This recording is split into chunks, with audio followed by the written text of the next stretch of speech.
Good morning students. Good morning बच्चों। आज हम लोग हिंदी लैंग्वेज में चैप्टर 3 शब्द तथा वाक्य विचार का दूसरा भाग पढ़ने से पहले पाठ को हम लोग फिर से एक बार रिवीजन कर लेते हैं। हम लोग पिछले क्लास में पढ़े थे कि शब्द किसे कहते हैं। तो एक या एक से अधिक ध्वनियों के मेल से बने सार्थक ध्वनि समूह या वर्ण समुदाय को शब्द कहते हैं। हम लोग यह भी जाने थे कि ऊपर दिए गए जो भी शब्द है लड़की, चंद्र, ये है वर्णों के मेल से बने हैं। इनका उच्चारण करने से इनका अर्थ भी स्पष्ट होता है। यहाँ यह भी ध्यान रखना चाहिए कि वर्णों के सही मेल से ही शब्द का निर्माण होता है। वर्णों के गलत मेल से बने शब्द का कोई अर्थ नहीं निकलता। अतः वर्णों के गलत मेल को शब्द नहीं कहा जा सकता। इसका मतलब यह है कि हम यह जान रहे हैं या जान चुके हैं कि वर्णों के मेल से ही क्या बनता है, शब्द का निर्माण होता है। लेकिन अगर वर्णों का सही रूप से मेल नहीं हो तो कोई भी शब्द का निर्माण नहीं होगा।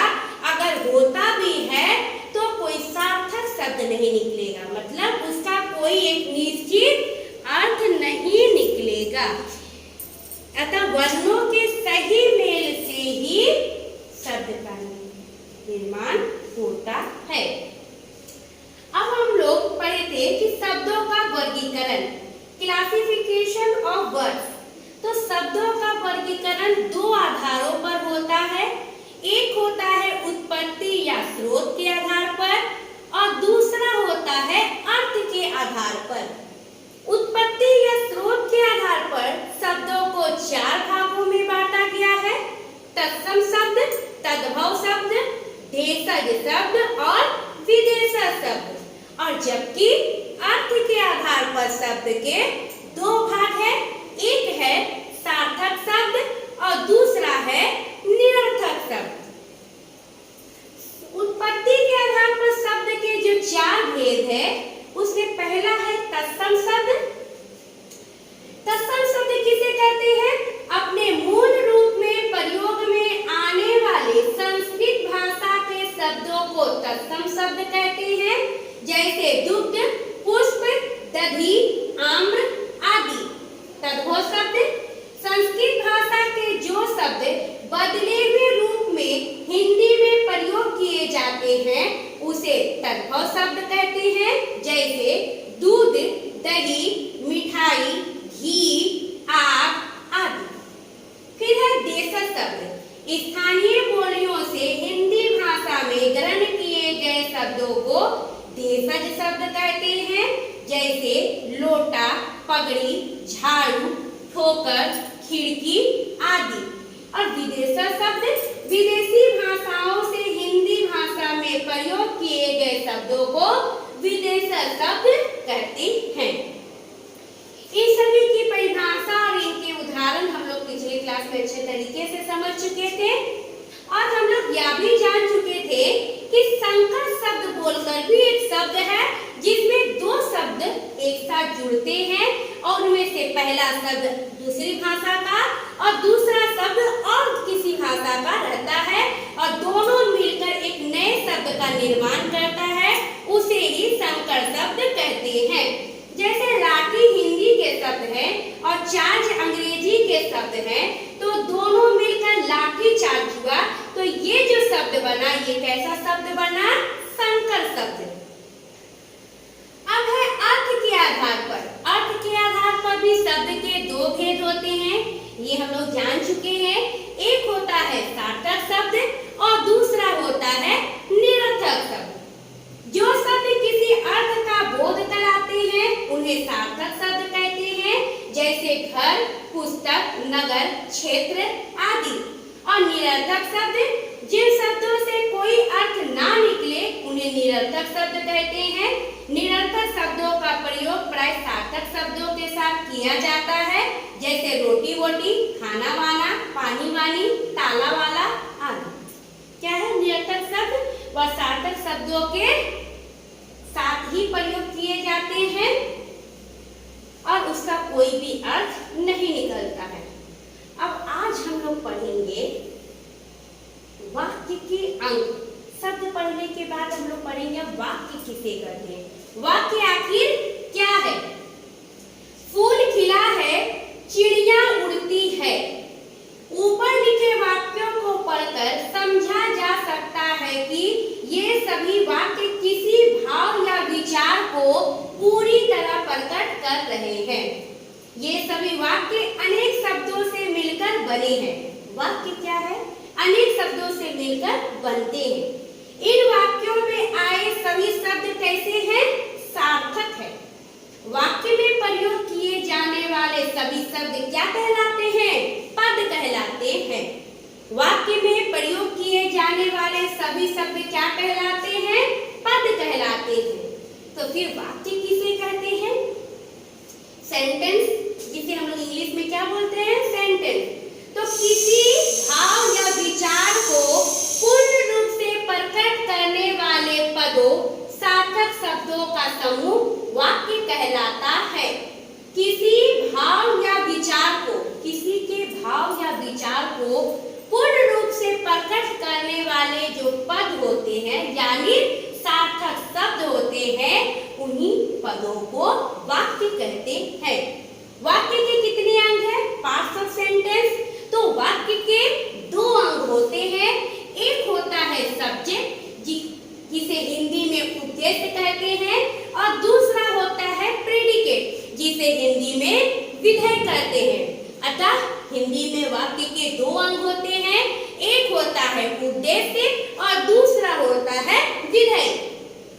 उद्देश्य, सब्जेक्ट, वाक्य में जिसके विषय में कुछ कहा जाता है उसे उद्देश्य कहते हैं। उद्देश्य किसे कहते हैं? वाक्य में जिसके विषय में कुछ कहा जाता है उसे उद्देश्य कहते हैं। जैसे साहिल पढ़ता है, अनुपमा लिखती है, बच्चा रोता है, विजय विद्यालय जाता है। ऊपर लिखे पहले वाक्य में साहिल के विषय में, दूसरे वाक्य में अनुपमा के विषय में, तीसरे वाक्य में बच्चे के विषय में तथा चौथे वाक्य में विजय के विषय में बताया गया है। पहले वाक्य में साहिल, दूसरे में अनुपमा, तीसरे में बच्चा और चौथे में विजय के बारे में क्या बताया गया है कि साहिल पढ़ रहा है, अनुपमा लिख रही है, बच्चा रो रहा है, विजय विद्यालय जा रहा है। अतः ये सभी क्या है? उद्देश्य है। ये सभी अपने अपने वाक्य के काम को करने वाले हैं, इसलिए इन्हें कर्ता भी कहा जाता है। यानी किसी भी वाक्य में काम करने वाले को कर्ता कहते हैं। अब वह कर्ता कौन होता है? कर्ता हमेशा उद्देश्य होता है, सब्जेक्ट होता है।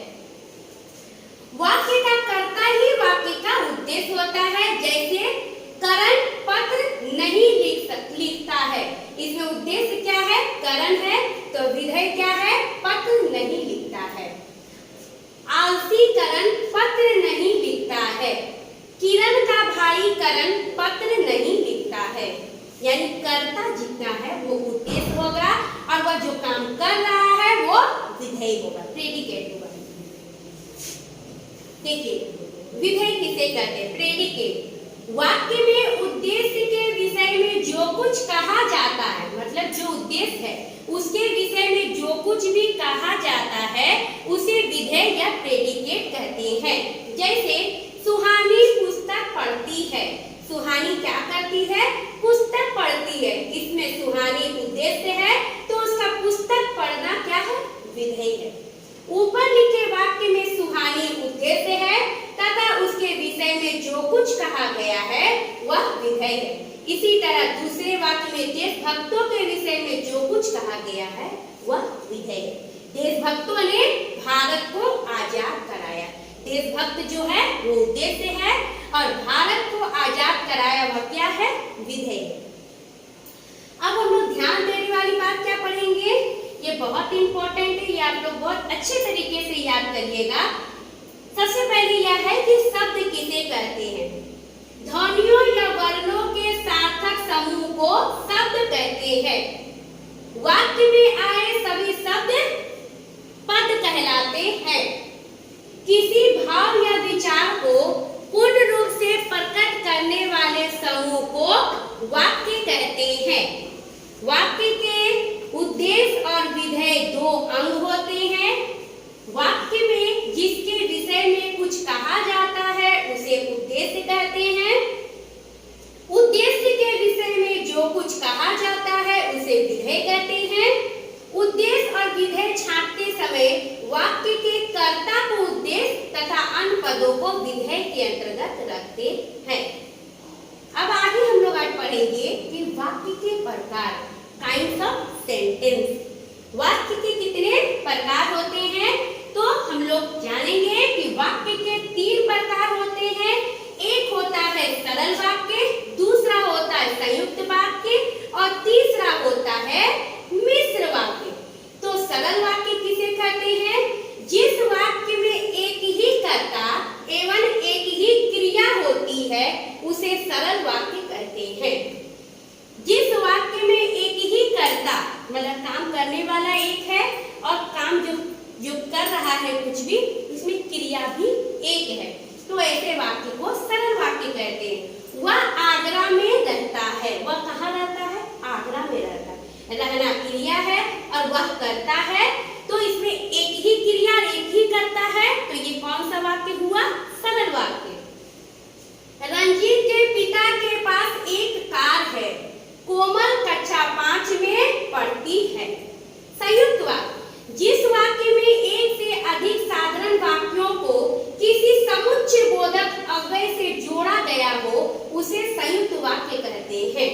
समुच्चय बोधक अव्यय मतलब इसमें कंजंक्शन सेंटेंस हम लोग पढ़े थे, कंजंक्शन वर्ड पढ़े थे, जो दो वाक्यों को जोड़ने का काम करता है। किंतु, और, परंतु, जैसे कि, जबकि, है ना, तब की, ये सब क्या है, समुच्चय बोधक अव्यय वाले शब्द है। हमने राहुल को बुलाया था किंतु वह नहीं आया।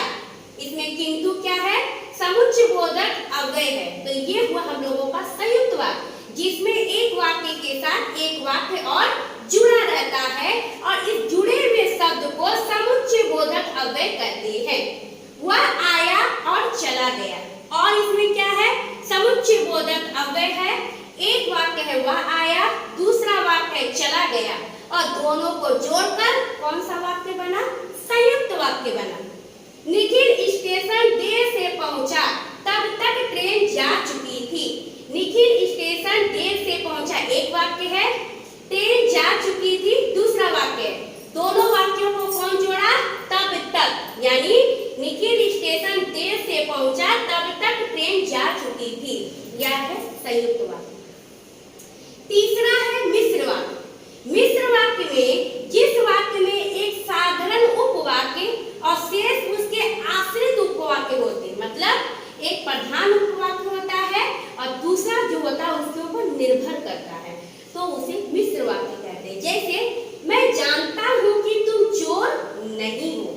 इसमें मैं जानता हूँ एक प्रधान उपवाक्य है और उसके ऊपर क्या है, आश्रित उपवाक्य कि तुम चोर नहीं। प्रधान उपवाक्य मैं जानता हूँ और आश्रित उपवाक्य कि तुम चोर नहीं हो। अब पूरा वाक्य ही मिश्र वाक्य, मैं जानता हूँ कि तुम चोर नहीं हो। ठीक है, समझ में आया बच्चों? तो हम लोग क्या पढ़े आज कि शब्द किसे कहते हैं। उत्पत्ति के आधार पर शब्द के 4 भेद होते हैं, तत्सम, तद्भव, देशज, विदेशज। अर्थ के आधार पर शब्द के 2 भेद होते हैं, सार्थक शब्द, निरर्थक शब्द। फिर हम लोग पढ़े वाक्य किसे कहते हैं, फिर वाक्य के कितने प्रकार होते हैं, वाक्य के कितने अंग होते हैं, 2 अंग होते हैं, उद्देश्य और विधेय। वाक्य के कितने प्रकार होते हैं, तो वाक्य के 3 प्रकार होते हैं, सरल वाक्य, संयुक्त वाक्य और मिश्र वाक्य। प्रत्येक वाक्यों को हम लोग अच्छे तरीके से उसकी परिभाषा और उदाहरण के साथ समझे थे। आप लोग अच्छे तरीके से इन सभी बातों को याद करिएगा। तब तक के लिए थैंक यू बच्चों।